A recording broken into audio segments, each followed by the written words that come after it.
Agora esta chamada está sendo gravada. Olá, tudo bem com vocês? Como é que vocês estão, turma? Espero que todos estejam bem, com saúde, estejam fazendo suas atividades. Já passamos pela avaliação 1, agora vamos fechar a disciplina, né? Então, estamos começando um módulo novo e vamos chegar ao final, obviamente, com todo aquele conhecimento, com todo aquele entusiasmo para que possamos terminar o ano fechando essa disciplina com 10. Dito isso, vamos para a nossa aula de hoje? Então, eu vou abrir aqui os slides, deixa eu abrir aqui a apresentação, vou abrir para vocês aqui, e compartilhar com vocês aí, certo, turma? Então, aí, provavelmente agora vocês estão vendo aí, né, o slide, e aí eu vou ampliá-lo para que vocês possam acompanhar da melhor maneira possível. Dito isso, pessoal, eu sempre tenho que reiterar que é muito importante que vocês façam as atividades, entendeu? A leitura. Lembrando, obviamente, que só ler esse material que eu coloco é insuficiente para um conhecimento mais sistematizado, um conhecimento mais cheio de volume, para que vocês possam futuramente fazer uma prova de concurso público, uma prova de administração, né, uma seleção para o mestrado, enfim. Dito isso, vamos lá. O tema da aula de hoje, modelos organizacionais. Então, é a nossa aula 10, e aí a gente começa com o professor Sérgio Roberto. Bom, o que a gente vai entender nessa aula? Nós vamos pensar alguns modelos organizacionais dentro da administração pública, análise das reformas da administração como fenômenos históricos e políticos, integração entre a teoria organizacional e as práticas de governança. Então, a primeira coisa que a gente tem que entender é que quando a gente fala em modelos organizacionais, nós estamos falando em práticas dos gestores. E aí a gente tem, entre os quais a gente pode falar do modelo patrimonialista e o modelo gerencial. O próprio nome já traz alguns elementos, tá? O modelo patrimonialista, que vai ser justamente um modelo mais conservador, um modelo mais clientelista, né? E elas vão estar calcadas principalmente em demandas sociais, econômicas e políticas. Então, esses modelos organizacionais não estão alheios às mudanças que aconteceram no país, tá? Principalmente na administração pública. E aí, obviamente, ele vai influenciar todos os aspectos de ação, bem como de tomada de decisões. E essas ações de tomada de decisões, elas têm um foco em uma teoria. Qual teoria é essa? Uma teoria clássica ou contemporânea, tá? Então, continuando a nossa explicação. Dito isso, vamos entrar no modelo patrimonialista. Quando vem a palavra patrimonialista, o que vem para vocês? Pai. Exatamente. Então, o modelo patrimonialista é um modelo muito alicerçado numa ideia de paternalismo, de relações pessoais sobre as relações formais, né? Então, nesse aspecto, durante muitos tempo no Brasil, se viveu a ideia do patrimonialismo administrativo, onde toda administração pública, ela tinha o patrimônio público coincidindo, confundido com o patrimônio privado. Professor, explica para mim exatamente o que é isso. Significa dizer mais ou menos o seguinte: tinha uma determinada maquinária ou um determinado veículo que ele era utilizado pelas pessoas. Professor, mas isso acontece até hoje. Essa é a ideia que tem que ser combatida. Então, o que é público e pertence ao órgão, à autarquia, é do órgão e da autarquia. Inclusive, o uso inadequado dele incide diretamente no crime, tá? Então, é importante a gente entender isso. Então, patrimonialista é uma ideia de relações pessoais sobre as regras formais, né? Obviamente, esse processo causa uma fragilidade institucional. Por quê? Porque vira uma situação de toma lá, dá cá. Eu consigo determinadas coisas para você e você me agracia com determinadas coisas. Então, essa é uma estrutura que não é uma estrutura que seja adequada ao Estado e principalmente as organizações governamentais. Dito isso, a gente tem que pensar que existe um modelo ainda, né, que ele vem construído sobre uma ideia de impessoalidade. Que modelo é esse? Eu falei do modelo patrimonialista, que vocês vão olhar no material, tá? Eu mandei um material para vocês, tá lá, vocês dão uma lida no artigo, tem lá um material que fala sobre o modelo patrimonialista, né? Dentro daquela perspectiva que a gente está estudando. E aí, gente, esse modelo patrimonialista, como eu disse, é calcado numa ideia clientelista. Mas, para além do modelo patrimonialista, nós temos um outro modelo chamado burocrático. E aí eu tenho que explicar uma coisa para vocês dentro da sociologia organizacional. O que eu tenho que explicar? Lembra-se que eu falei para vocês que nós fizemos um recorte e eu não peguei uma sociologia pura.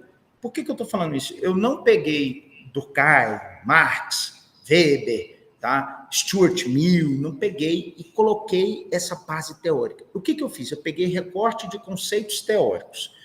E esse recorte que nós estamos estudando agora, chamado modelo burocrático, é um conceito sociológico de um intelectual chamado Max Weber. Max Weber concebia que haviam ações dos indivíduos que eram motivados por questões sociológicas, como a ação racional, né, dotada de sentidos e significados. E essa ação, devagar, ela tinha um grau de dominação, ela dominava os indivíduos. E os indivíduos ou deixavam ser dominados ou não. Se eles deixassem ser dominados, o que ele chamava de dominação legítima, ou seja, você reconhece aquele que está te dominando. Tá certo, as ordens estão corretas e vou aceitar. A isso, Max Weber chamou de dominação racional legal. Repetindo devagar, e anota aí, tá, pessoal? Porque isso cai em concurso público, isso cai em provas do ENAD. Ação racional legal, para Max Weber, se enquadra no que nós chamamos de modelo burocrático. O que era a burocracia weberiana alemã? Era a ideia da teoria da impessoalidade alicerçada em hierarquias e regras formais, tá? Então, significa dizer que esse modelo de organização é um modelo impessoal, não prevalece as pessoas ou a pessoa, mas a ordem, e a ordem de forma hierarquizada e com regras formais. Fazendo tudo isso num processo racional de gestão pública, tá? Devagar. Então, vamos lá. De novo, faz conta que a gente está começando a aula agora. Boa noite. Tudo bem com vocês? A gente vai estudar modelos organizacionais. Eu comecei falando sobre isso. E aí, eu falei que existem vários tipos de modelos. Comecei explicando sobre os modelos entre os quais a gente chama de modelo patrimonialista, que é o modelo mais próximo ao clientelismo, ao tomar lá da cá. Além desse modelo, eu estou falando de um modelo que se chama modelo burocrático, que está ancorado numa ideia de impessoalidade, de hierarquia e de regras formais, tá? E que é um conceito de Max Weber, um conceito weberiano. Professor, isso cai num concurso público, numa prova? Cai. Vou falar para vocês, isso cai. Principalmente quem vai fazer concursos para ser gestor público. É inevitável isso numa prova, tá? Então vai cair. E aí é o modelo racional, como eu disse a vocês. Ele tende a ser um modelo muito rígido, tá? Um modelo muito engessado. Qual é a principal crítica ao modelo burocrático weberiano? O engessamento, tá? Excessiva e a morosidade decisória. Vamos entender isso através de exemplo? Seria mais ou menos o seguinte: você pega um papel, você precisa de um carimbo, você dá a entrada nesse papel e a pessoa que recebeu, ela já não carimba o papel. Ela tem que mandar para outro setor para despachar esse documento, e esse documento despachado é recebido, analisado, retorna com a resposta e depois que você pega. Isso acaba fazendo com que haja uma morosidade, um tempo demorado. Então, essa ideia burocrática, ela sempre foi criticada por conta disso. Não é nem tanto pela impessoalidade, porque a impessoalidade seria o seguinte: a regra que vale para mim, vale para você. A regra que vale para você, vale para mim. Então, tenho muito claro isso, tá, gente? E aí, ele não é flexível, tá? Lembre-se que ele também é hierarquizado. A própria questão da ideia dos chefes, né? Ela é uma ideia hierarquizada. E faz com que isso se torne criticado e, ao mesmo tempo, distanciado das necessidades do cidadão. Porque, às vezes, a gente precisa de agilidade, que a coisa seja bem rápida. E demora, às vezes, receber uma resposta 15, 20 dias. E você não pode, às vezes, esperar tanto tempo para a resposta. Por isso que o Estado passou de um modelo burocrático para um modelo que nós vamos ver lá na frente, tá? E aí, é esse modelo que nós vamos falar, é o modelo gerencial. Então, o Estado brasileiro, e aí eu vou parar um pouquinho aqui. Olha só, ele passou por diversas reformas dentro da própria estrutura federal. Ele tinha, por exemplo, o MARI, Ministério da Administração e Reforma do Estado, durante o governo do Fernando Henrique Cardoso. E era justamente esse ministério que respondia por todas as demandas. Mas é um ministério que ainda estava também calcado numa ideia de fazer as coisas de forma burocráticas. Com o passar do tempo, depois de Fernando Henrique, aí vem outros presidentes, etc., houve uma reformulação do MARI, tá? Por exemplo, hoje a gente tem o MGI, Ministério da Gestão e Inovação. Ele está muito mais voltado a uma ideia de um modelo gerencial, com resultados, eficiência, análises, tá? Controle, transparência. Então, tudo isso traz uma nova perspectiva desse modelo organizacional, principalmente nesse gerencial, centrado numa ideia de descentralização. Se no modelo burocrático tem a centralização, no modelo gerencial você descentraliza, né? E isso acaba fazendo com que algumas ações se tornem muito mais rápidas a resposta, né? Então, dos modelos vistos até agora, patrimonial, burocrático e gerencial. E aí a gente vai fazer uma leitura, né, histórica de um período de reformas administrativas no Brasil. Ela inicia-se em 1936, e aí eu tenho que trazer alguns elementos históricos para vocês. Quem que está nesse período no governo? Getúlio Vargas. Tá? Em 1936, a institucionalização da burocracia. Em 1967, né, a gente passa de um modelo burocrático para uma centralização e planejamento estatal. Importante frisar que durante esse período de 1967, nós estamos vivenciando a ditadura militar, há uma centralização de tomada de decisões no governo militar. E depois de 67, né, lembra que eu falei, a gente passa no modelo do Fernando Henrique Cardoso, né, do Ministério da Administração e Reforma do Estado, a gente passa para o modelo gerencial em 1995. A gente já passou pela redemocratização e já estamos lá em 95 no plano primeiro plano cruzado, para depois se tornar o plano real. Tá? Então, muito importante vocês entenderem esses aspectos todos. Até porque, repito, vocês serão cobrados lá na frente. E aí a gente passa a vivenciar o que se chama atualmente uma nova gestão pública, NGP, nova gestão pública.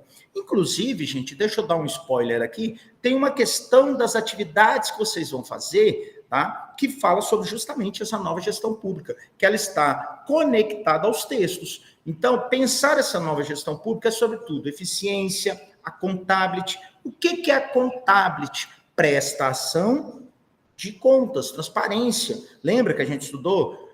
E aí, buscando, sobretudo, otimizar os trabalhos e produzir indicativos de desempenho voltados à eficiência, tá? E isso vai trazer também uma nova releitura da administração. Antes era só pública, agora ela vai ter uma administração pública próxima às parcerias público-privado, tá? As chamadas PPP, parceria público-privada. É o que acontece no caso de alguns hospitais, acontece em algumas questões de parcerias nos estados de São Paulo, Rio de Janeiro, tá? E assim sucessivamente. Isso é o que se chama parceria de uma nova gestão pública. Existem fatores que são fatores positivos e fatores negativos. Entre os fatores negativos que a gente tem é o seguinte, é porque isso se aproxima muito ao processo de privatização dos serviços públicos. E a privatização, a gente tem que entender ela como um processo onde o mercado, as empresas, é que vão administrar aquilo que é público. E o escopo, ou seja, o objetivo principal de uma empresa privada é o lucro. Já da administração pública não é. A gente já falou um pouco isso nas nossas aulas. Quais são as críticas da nova GP, né, da nova gestão pública? O risco da mercantilização do serviço público, acabei de falar, transformar o serviço público em uma mercadoria, privatizando a educação, privatizando a energia, privatizando o sistema prisional, tá? Então tem toda essa questão. E aí você vai gerar, obviamente, uma desigualdade de acesso à qualidade dos serviços. Tudo isso a gente tem que estar pensando que são elementos que são trazidos dentro de uma análise crítica, tá, gente? E, obviamente, a gente pensa isso tudo pode desaguar num possível enfraquecimento do papel do Estado como garantidor de direitos. Por quê? Porque lembre-se que nós temos um Estado multifacetado, um país, não um Estado, um país multifacetado. Ricos, pobres, pessoas em condição de vulnerabilidade, e o Estado tem que suprir a carência, principalmente daqueles que estão na condição de vulnerabilidade. Então, é importante esse detalhe dentro de uma crítica de uma nova gestão pública. E aí a gente pode ter, obviamente, alguns modelos que eles são chamados modelos híbridos, uma combinação de elementos burocráticos com elementos gerenciais e participativos, ou você flexibilizar diferentes contextos, mas buscando, sobretudo, uma harmonização, nem tanto burocrático, nem tanto gerencial, nem tanto gerencial, nem tanto burocrático. Um exemplo, facilitação de emissão de documentos. Antes tinha alguns documentos que a gente emitia, para ser emitidos, eram 15, 20 dias. Agora você faz ele num sistema, né, de computação. Óbvio que nem todo mundo sabe lidar com o sistema computacional, mas muitas vezes ele é online, ele é imediato. Isso é um sistema de hibridismo, tá? E aí, gente, a gente pensa esse aspecto todo dentro de uma articulação de Estado, né, governo, mercadoria e sociedade civil. Mercado, desculpa, não mercadoria, mercado. Tá? É importante a gente entender que tem que se haver uma relação, mas essa relação, ela não pode, não deve ser dependente exclusivamente uma da outra. Elas têm que ter a sua interdependência, mas, sobretudo, numa situação de cooperação, tá? E aí a gente pensa o seguinte, olha, o que pode trazer de novo dentro dessa perspectiva de uma administração pública eficiente, transparente, que otimiza os recursos? Um dos elementos é a própria tecnologia digital. Lembra o que eu acabei de falar de emissão de documentos? Hoje a gente tem um aplicativo chamado GovBR, faz assinatura por lá, você emite certidão negativas, você emite extratos do INSS. Então, é uma forma de inovar a administração pública, fazendo com isso que ela se torne menos burocratizada. E isso nada mais é do que uma simplificação dos processos. Tá, gente? Está claro isso daí? Então, eu estou falando apenas uma questão de inovação, né? Obviamente, a gente tem que entender também, fazendo uma leitura mais apurada, que esses sistemas de inovação, muitas vezes, eles podem estar distante de uma pessoa que não tem acesso, ou por falta de internet, ou por falta de conhecimento, né, letramento informacional, e aí é onde o Estado tem que ocupar esse espaço de garantir essa explicação. Não adianta você falar para uma pessoa que não tem letramento informacional para que ela vá no site tal, emitir tal, ela não vai conseguir, tá? É importante a gente dizer isso. E aí entra de novo a ideia do accountability que eu falei para vocês, que é a prestação de contas como um princípio democrático.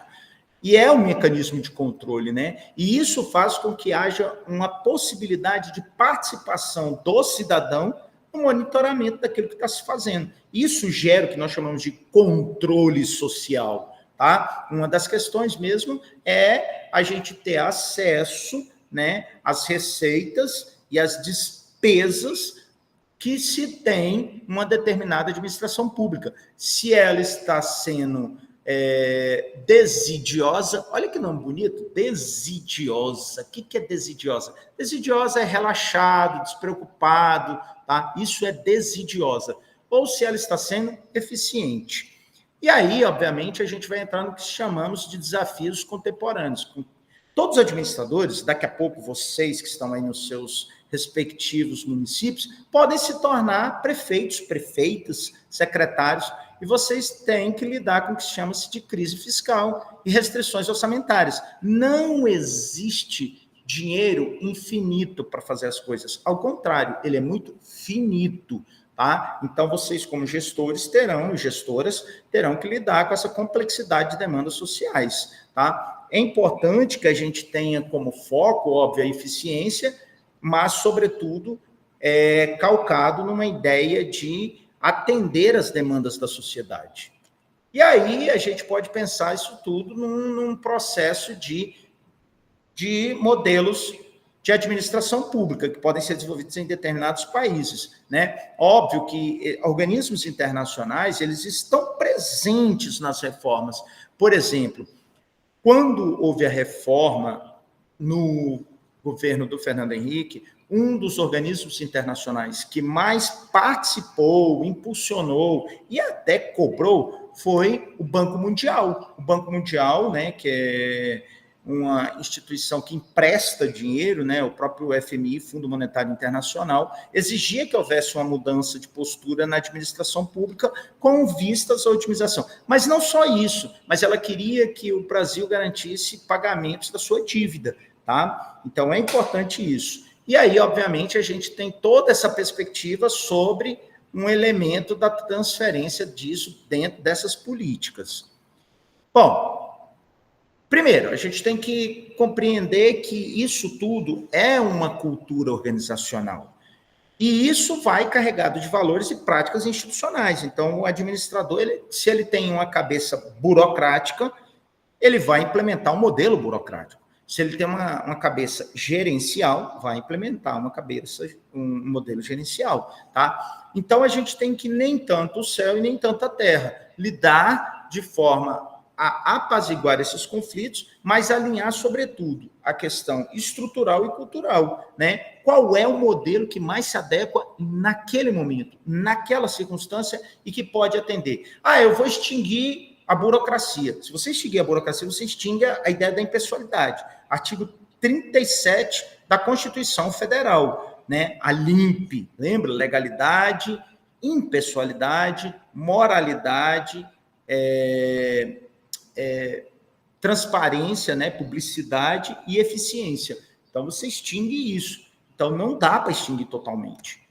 E aí, gente, a gente tem que sempre, obviamente, estar fazendo mensurações, análises, radiografias, né? Se está eficiente, se está tendo efetividade. E aí a gente usa instrumentos metodológicos, né, para fazer esses cálculos. Nesse sentido, existe uma tendência, né, da administração pública se tornar uma administração pública digitalizada, né, com a digitalização e a inteligência artificial. E está em tudo. Está em tudo que a gente faz, tudo que a gente... Então, há uma grande possibilidade disso se perpetuar e se manter, né? Vamos pensando também esses modelos com a inteligência humana, mas de forma colaborativa e participativa, tanto do cidadão quanto do gestor. Isso é o que pode dar o desenho da nova configuração do Estado no século XXI, né, que a gente está caminhando. E aí, gente, a gente tem que pensar todos esses aspectos a partir de reflexões críticas, né? Quais foram as reformas, que a gente falou um pouquinho, óbvio que vocês vão ler mais, né? O quanto impactou, se havia centralização da dimensão política na gestão pública, não havia, né? Tudo isso dentro desse patamar. E aí a gente pode dizer, ao final dessa aula, que há, sim, uma integração entre a teoria das reformas da administração e os modelos organizacionais e a ideia de novas perspectivas e inovações sustentáveis, tá? Não esquecendo, obviamente, dos conceitos éticos e de qualidade, e, propriamente, obviamente, da questão da equidade nos serviços públicos. E a gente para por aqui. É óbvio que, como eu sempre digo a vocês, gente, é insuficiente somente essa discussão aqui para que a gente tenha toda a discussão calcada no final dessa análise toda, né? Então, vocês têm que ler mais um pouquinho, vocês têm que ir outras fontes, né? Para que possam fazer o seu exercício, fazer o seu fórum e, obviamente, se apropriar desse conhecimento. Porque o conhecimento, ele reflete em todas as nossas ações. E conhecimento é poder, gente. Conhecimento é poder. Quem tenite ciência, imperio tenete. Quem detém o conhecimento, detém o poder. Obrigado, quero agradecer a vocês que ficaram até agora na aula, quero agradecer aos tutores EAD, a coordenação, os tutores presenciais e a vocês. E nós nos vemos na próxima aula. Valeu, pessoal!